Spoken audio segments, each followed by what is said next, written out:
여러분 안녕하십니까. 토요일 아침 대구 MBC 뉴스투데이입니다. 2월의 마지막 주말인 오늘 대구 경북 지역은 차차 흐려져서 밤부터 비 또는 눈이 내리겠습니다. 예상 강수량은 5mm 안팎, 예상 적설량은 1cm 내외로 내일 아침에 대부분 그치겠습니다. 오늘 아침 기온은 대구 영하 2도, 구미 영하 4.6, 포항 영상 1도 등으로 어제와 비슷하고 낮 최고 기온은 대구 8도 등 6도에서 8도의 분포로 어제보다 조금 높겠습니다. 휴일인 내일은 오후부터 차차 맑아지겠고 기온은 오늘보다 1, 2도가량 높겠습니다. 우리나라에서 일하고 있는 이주 노동자들, 월급을 못 받거나 몸을 다쳐서 어려움을 겪는 경우가 적지 않은데요. 일부 지원단체들이 이주 노동자들의 절박한 심정을 악용해서 오히려 이들을 2번 올리고 있습니다. 윤영균 기자가 취재했습니다. 스리랑카 출신 이주 노동자 아로나 씨는 2년 전 달성군의 자동차 부품 공장에서 일하다 왼쪽 손가락 3개를 잃었습니다. 사고가 나자 회사에서 쫓겨났고 막막한 마음에 한 이주 노동자 상담센터를 찾았습니다. නිකම් මන් ලෝය කෙනෙක් හෙව්වා. ඉතින් දන්නේ නැති නිසා යාළුවෝ කිව්වා ගිහිල්ලා සමනින්ට කියන්න කියලා එතනින් කතා කරනවා කියලා. ඒක නිසා මම ගියේ. ගියාට පස්සේ එතනින් සමනින් කිව්වා සල්ලි දෙන්න දීලා කරගන්න පුළුවන්ද කියලා. 이팅 이 상담센터는 한 변호사 사무실을 소개해줬고 이곳에서는 3,200만 원짜리 소송을 한다며 수수료 명목으로 320만 원을 먼저 받았습니다. 결국 지난 1월 법원으로부터 1,000만 원 화해 결정 판결을 받았지만 문제는 그때부터였습니다. 공장 사장은 아로나 씨의 전화 자체를 받지 않았고 강제 집행 조치도 할 수 없었습니다. 변호사의 잘못된 일처리로 판결문에 사장의 집 주소는 물론 주민등록 번호조차 없었기 때문입니다. 하지만 변호사 사무실도 소개해준 상담센터도 모른 척하고 있습니다. 이 사람들도 인권단체를 가정했는 쉽게 보면 이권단체구나. 이거 행정소송이 320만 원에 걸렸는데 그 경찰에서 또 물어봤습니다. 이 돈이 이만큼 될 걸릴지. 이 사건은 그만 걸릴 것도 없습니다. 이렇게 하더라고. 근데 미리 냈잖아요. 그렇죠. 그래. 단락하니까 모르니까 이 친구들은. 이 사건을 접수하고 처리한 변호사 사무실 직원은 이주노동자 상담센터 소장의 인척이었던 것으로 밝혀졌습니다. 변호사 사무실 직원분이세요. 우선 변호사 사무실 쪽을 의뢰한 사람이라면서요. 원래 이쪽 소속에 계신 분이에요? 이분이? 인권상담소도 같이 하고 계세요. 밀린 월급이나 퇴직금을 받아준다며 금액의 10% 정도를 떼 6천여만 원을 가로챈 또 다른 이주노동자 지원단체도 최근 경찰에 입건됐습니다. 일부 이주노동자 지원단체들이 절박한 이주노동자들을 2번 울리고 순수한 지원단체의 활동까지 어렵게 하고 있습니다. MBC 뉴스 윤영균입니다. 학령 인구의 급격한 감소로 대학마다 정원을 줄이는 등 구조조정을 하고 있습니다. 그런데 대학원은 오히려 정원이 많이 늘어나면서 부실 운영이 많아지고 있고 일부 대학에서는 시험 부정 논란까지 일고 있습니다. 조재한 기자입니다. 대학의 정원 감축과 달리 대학원은 설립 기준이 완화된 뒤 급증하고 있습니다. 2013년 기준 대학원은 전국 1,200개로 1996년 500개에서 2배 이상 많아졌습니다. 정원 역시 입학을 기준으로 약 6만 명에서 12만 5천 명으로 2배 이상 늘었습니다. 교육부 대학 평가 등에서 학부에 비해 상대적으로 규제가 덜하기 때문입니다. 학부는 이제 정해져 있어요, 인원이요.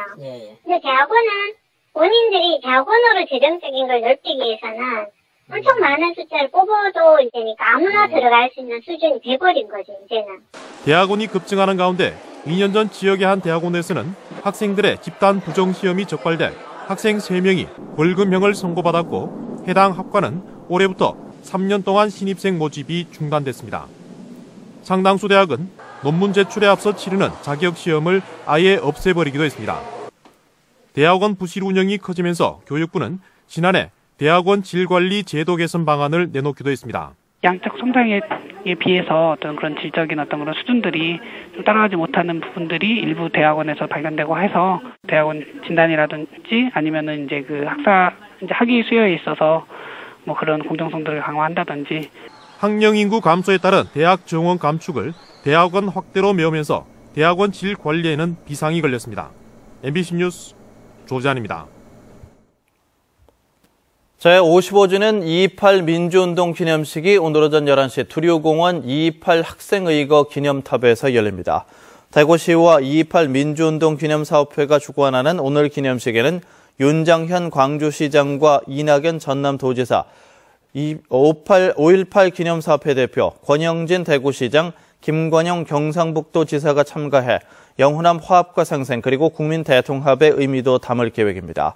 이번 광주시장과 전남도지사의 방문은 지난 1월 26일 대구문화방송에서 영호남 상생 발전을 위한 공동선언문을 채택한 데 따른 것으로 윤장현 광주시장은 두류공원 내 광주시민의 숲을 찾아 기념식수도 할 계획입니다. 경찰이 내일 3.1절을 맞아서 폭주족 특별단속을 벌입니다. 월드컵 경기장과 두류공원, 엑스코 등 시내 주요 교차로 80여 곳에 교통경찰 380여 명, 순찰차 80여 대, 사이카 20여 대 등을 배치해 폭주적 집결을 막고 폭주적은 추적해서 검거할 예정입니다.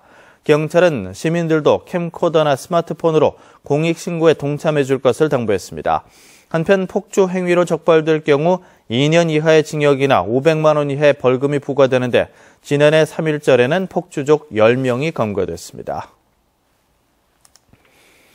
응급 상황이 생기면 급하게 119에 신고한 뒤 출동 차량을 애타게 기다린 경험 있으실 겁니다. 하지만 이제는 스마트폰으로 예상 도착 시간과 출동 차량 현재 위치를 알 수 있어 이런 불안을 덜게 됐습니다. 양관희 기자입니다. 하루에도 260건의 구조구급 신고를 받는 대구소방안전본부 119 상황실. 지금까지는 신고를 받고 출동 차량을 보내기만 했지만 이제는 도착 예정 시각과 실시간 출동 차량 위치까지 스마트폰으로 알려주는 서비스를 실시합니다. 미리 소방당국의 협조를 받아 응급상황을 가정해 119 상황실에 전화를 걸어봤습니다. 네, 여기 대구 북구. 전화를 끊자 바로 출동했다면서 예상 도착 시간이 스마트폰에 뜨고 문자와 함께 온 인터넷 주소를 누르니 출동 차량의 실시간 위치가 보입니다. 예상 도착 시간이 다가오자 도착할 예정이라는 문자가 한 번 더 오고 그 뒤 바로 119 대원들이 찾아옵니다. 지금 가장 아픈 곳이 어디십니까? 무릎이요? 전국 최초로 119 신고 접수 고도화 사업을 위해 대구 소방본부는 펌프 차량, 구급차 등 114대의 위치 확인 장치를 달고 4개월간 시험 운영을 마친 뒤 오는 7월부터 실제 운영에 들어갑니다. 시민들이 기다리는 체감 시간은 1분이 한 10분 이상, 1시간 가까이 느껴질 수 있는 그런 상황입니다. 이런 점을 해소하기 위해서 신고 접수 여부와 출동 차량 위치 등을 확인하기 위해 다시 119에 전화하지 않아도 돼 행정력 낭비도 막을 것으로 기대됩니다. MBC 뉴스 양관입니다. 청도 선관위는 선거운동이 시작되기 전인 지난 25일 밤 8시쯤 청도 모 농협조합원 500여 명에게 선거운동용 문자 메시지를 보내고 조합원 4명의 집을 찾아 선거운동을 한 혐의로 청도 모 농협조합장 선거 출마자 A씨를 경찰에 고발했습니다. 선관위는 또 A씨가 지갑에 5만 원권을 넉 장씩 접은 채로 현금 89만 원을 가지고 있었던 것으로 드러나 금품 살포 여부도 조사하고 있다고 밝혔습니다. 오늘 새벽 3시 20분쯤 경부고속도로 대구시 신서동 부근에서 승용차에서 불이 났습니다. 경찰과 한국도로공사는 이 승용차가 엔진 과열로 불이 난 것으로 추정하고 정확한 화재 경위를 조사하고 있습니다. 이보다 앞서 어제 저녁 7시 50분쯤에는 경산시 암양면의 18층짜리 아파트 13층에서 불이 나 주민 일부가 연기를 들이마셔 병원으로 옮겨지고 주민들이 대피하는 소동을 빚었습니다. 봄철 나무 심기 기간을 앞두고 산림조합중앙회 경북지역 본부가 오늘 나무 전시 판매장을 개장해 4월 12일까지 운영합니다. 판매장은 대구 동구 지역본부 주차장으로 매일 오전 8시 반부터 오후 6시까지 문을 엽니다. 취급 수종은 대추, 밤, 매실 등 유실수와 회양목, 라일락 등의 조경수, 헛개나무, 오가피 등의 야경수 등 산림수종 100여 종과 잔디, 유기질 비료 등도 함께 판매합니다. 대구시가 춘계 가축 예방접종을 실시합니다. 대구시는 모레부터 22일까지 3주 동안 지역 양축농가 142만 마리의 가축을 대상으로 소 탄저와 돼지 열병, 닭 뉴캐슬병의 예방접종을 실시합니다. 소는 수의사가 축산 농가를 직접 방문해 접종을 하고 돼지나 닭 등은 약품을 농가에 나눠줘 자가 접종시킬 계획입니다.